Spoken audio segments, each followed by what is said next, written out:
Mon deuxième livre est titré « La Guinée, membre permanent du Conseil de sécurité des Nations Unies ». Elle a été éditée à l'Harmattan au mois de mars 2014.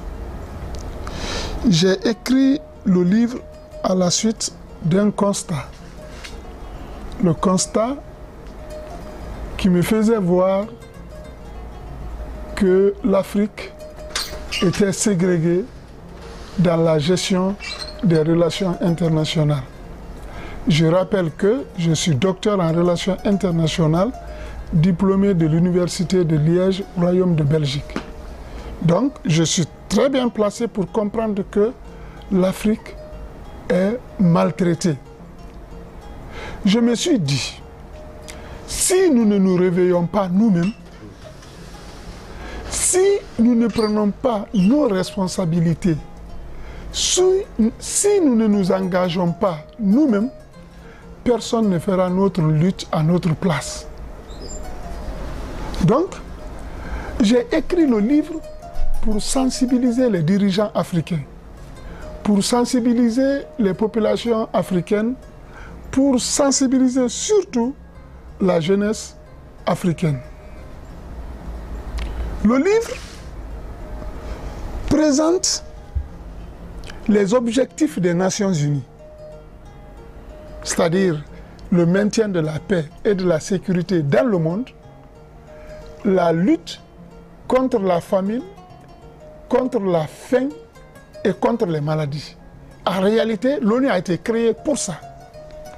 Mais il se trouve que ce sont les puissants du monde, ceux-là même qui sont au Conseil de sécurité, pour mettre en pratique les décisions de l'ONU, ce sont eux-mêmes qui provoquent tout ce qui apporte la famine, ce sont eux qui provoquent la guerre, ce sont eux qui refusent de lutter contre les maladies.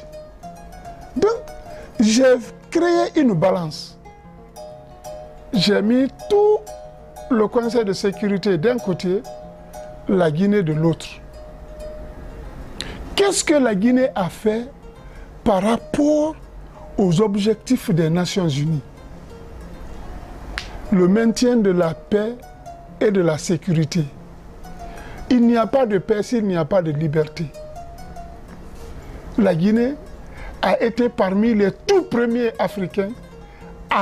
pays africains à lutter pour la paix, pour la liberté dans le monde.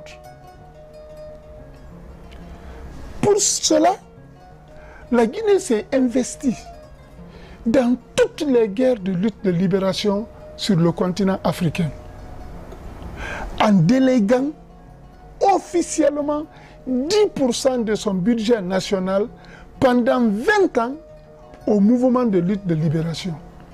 Donc la Guinée a lutté pour l'indépendance de tout le continent africain. Ensuite, la Guinée, partout où la stabilité des États a été mise en cause en Afrique, l'armée guinéenne a été mobilisée pour le respect de la Constitution dans ces pays. Le Libéria, la Sierra Leone, la Guinée-Bissau, le Bénin, etc., etc. Pour les luttes de libération, plus le Mozambique, plus l'Angola, plus l'Algérie, etc., etc. Donc, la Guinée a lutté pour la liberté, la Guinée a lutté pour la sécurité, pour la stabilité. Et contre qui?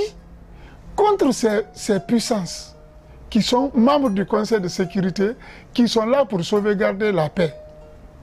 Donc, si la Guinée a été capable de tout cela pendant 20 ans, elle mérite une place au Conseil de sécurité.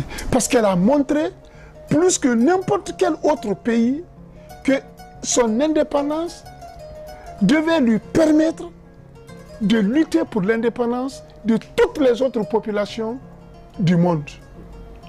En cela, j'ai dit que la Guinée méritait une place au Conseil de sécurité des Nations, un poste permanent au Conseil de sécurité des Nations Unies, plus que certains des pays qui l'occupent aujourd'hui. La France nous a colonisés, nous a bafoués, on nous assassinait ici, on nous exploitait. Est-ce que c'est l'idéal de l'ONU? Non. Les États-Unis ont balkanisé la Somalie, ont détruit l'Irak. Ça, c'est dans l'état moderne maintenant. Là. Et ce sont les gens, ce sont ces Américains-là qui sont au Conseil de sécurité des Nations Unies. Donc ceux-là qui luttent contre les objectifs des Nations Unies sont les mieux représentés aux Nations Unies. Et dans la dernière partie du livre, je dis que ce n'est pas que la Guinée. L'Afrique doit exiger sa place au Conseil de sécurité des Nations Unies comme membre permanent. Tous les problèmes, 75% des problèmes sont presque des problèmes africains qui sont traités au Conseil de sécurité. Aucun Africain à l'ONU ne parle des problèmes de l'Afrique, ne décide pour la solution des problèmes en Afrique. C'est une ségrégation sur le plan international. Nos dirigeants ne doivent plus l'accepter. L'Afrique doit s'assumer en discutant de ses problèmes, en trouvant la solution à ces problèmes.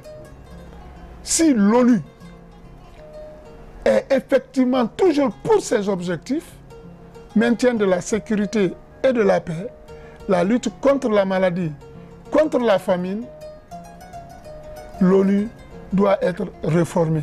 Donc le but du livre, c'était de démontrer que l'ONU méritait d'être réformée et que l'Afrique devait occuper des places au Conseil de sécurité des Nations Unies. J'ai même décrit dans le livre comment l'Afrique doit aller vers les sièges permanents.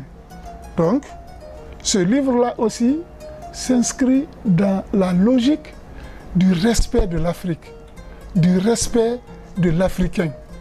Il faut que nos partenaires aient de l'égard pour l'Afrique.